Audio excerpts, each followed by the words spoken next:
നമസ്കാരം. He carried the cross for you. Why can't you handle your pain? അവൻ നിനക്ക് വേണ്ടി കുരിശു ചുമന്നു.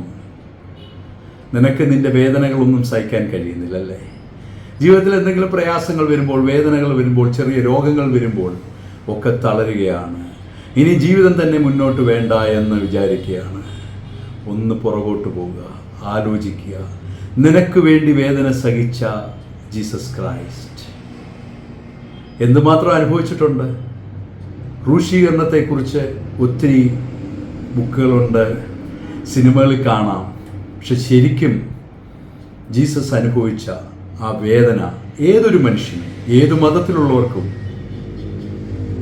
ഓർക്കാവുന്നതാണ്. ആ മാതൃക നമ്മുടെ ജീവിതത്തിൽ പകർത്താവുന്നതാണ്. എത്ര വേദനകൾ വന്നാലും ക്ഷമിക്കാനും സഹിക്കാനും മറ്റുള്ളവർക്ക് വേണ്ടി. എങ്ങനെയാണ് അദ്ദേഹത്തിനെ ക്രൂശിച്ചത്? അതിനു മുമ്പ് എങ്ങനെയാണ് കൊണ്ടുപോയത്? ചാട്ടവാർ വെച്ചടിച്ച്. ഫ്ലാഗ്രം അല്ലെ സ്കർജ് എന്ന് പറയുന്ന റോമൻ പടയാളികളുടെ ചാട്ടവാർ. അത് വെറും ചാട്ടവാറായിരുന്നില്ല. അതിൻ്റെ അറ്റത്ത് ഇരുമ്പ് ദണ്ടുകളും എല്ലിൻ കഷ്ണങ്ങളും ചേർത്ത ചാട്ടവാർ.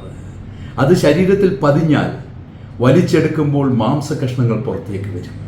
എന്തുമാത്രം വേദന സഹിച്ചു കാണും. ആർക്ക് വേണ്ടി? മറ്റുള്ളവർക്ക് വേണ്ടി. ഓരോ അടിയിലും എന്തുമാത്രം കഷ്ടപ്പെട്ട് കാണും. ആ വേദനയുടെ കാൽഭാഗം നമ്മുടെ ജീവിതത്തിൽ നമ്മൾ അനുഭവിച്ചിട്ടുണ്ടോ?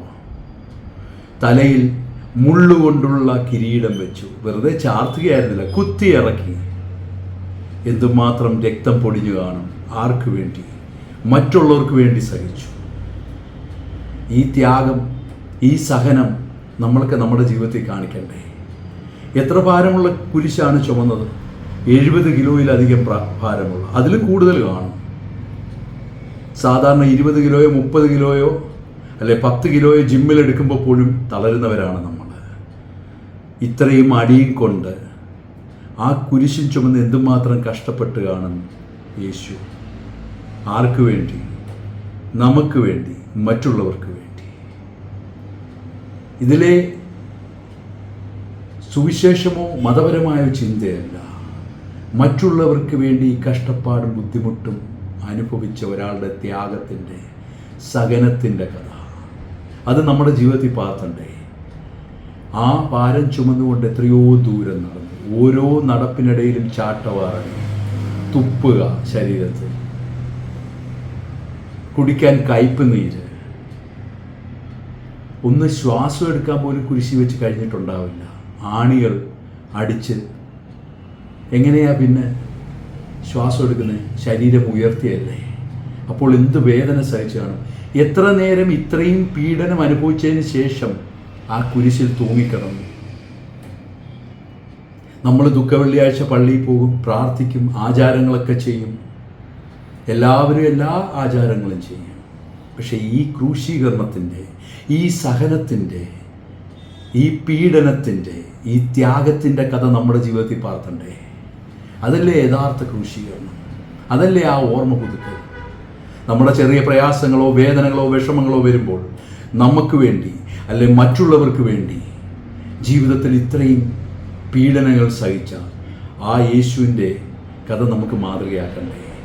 എന്തെങ്കിലും വിഷമങ്ങളോ പ്രയാസങ്ങളോ വേദനകളോ വരുമ്പോൾ എപ്പോഴും ചിന്തിക്കേണ്ട ഒരു കാര്യം ഇതാണ്: യേശു അനുഭവിച്ചതിൻ്റെ അത്രയൊന്നും ഞങ്ങൾ അനുഭവിച്ചിട്ടില്ല. അത് നമ്മുടെ ജീവിതത്തിൽ ആ വേദനയും ആ ത്യാഗവും പകർത്തിയാൽ നമുക്ക് മുന്നോട്ട് വീണ്ടും ജീവിക്കാൻ പറ്റും. ഏത് പ്രതിസന്ധികളെയും പ്രതിബന്ധങ്ങളെയും നമുക്ക് തരണം ചെയ്യുവാൻ കഴിയും.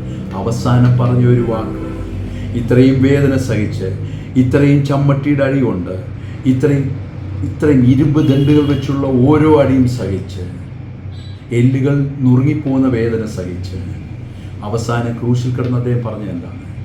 Father forgive dum. പിതാവേ, അവരോട് ക്ഷമിക്കൂ. ചെറിയ കാര്യങ്ങൾക്ക് പോലും മറ്റുള്ളവരോട് ദേഷ്യവും വൈരാഗ്യവും വിദ്വേഷവും വെച്ചുകൊണ്ട് നടക്കുന്നത്.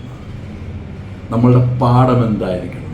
ഈ ക്രൂശീകരണ ദിവസം മറ്റുള്ളവരോട് ക്ഷമിക്കാനും സഹിക്കാനും, എന്ത് വേദനകൾ വന്നാലും പ്രയാസങ്ങൾ വന്നാലും ജീവിതത്തിൽ പിടിച്ചു നിൽക്കുവാനും ഒക്കെ ഈ ദുഃഖവെള്ളി കൊണ്ട് നിങ്ങൾക്ക് കഴിയട്ടെ എന്ന് ഞാൻ പ്രാർത്ഥിക്കുന്നു. നിങ്ങൾക്ക് എല്ലാവർക്കും നല്ലത് വരട്ടെ എന്നും പ്രാർത്ഥിക്കുന്നു. ഞാൻ ഡോക്ടർ ഡഗ്ലസ്. Thank you.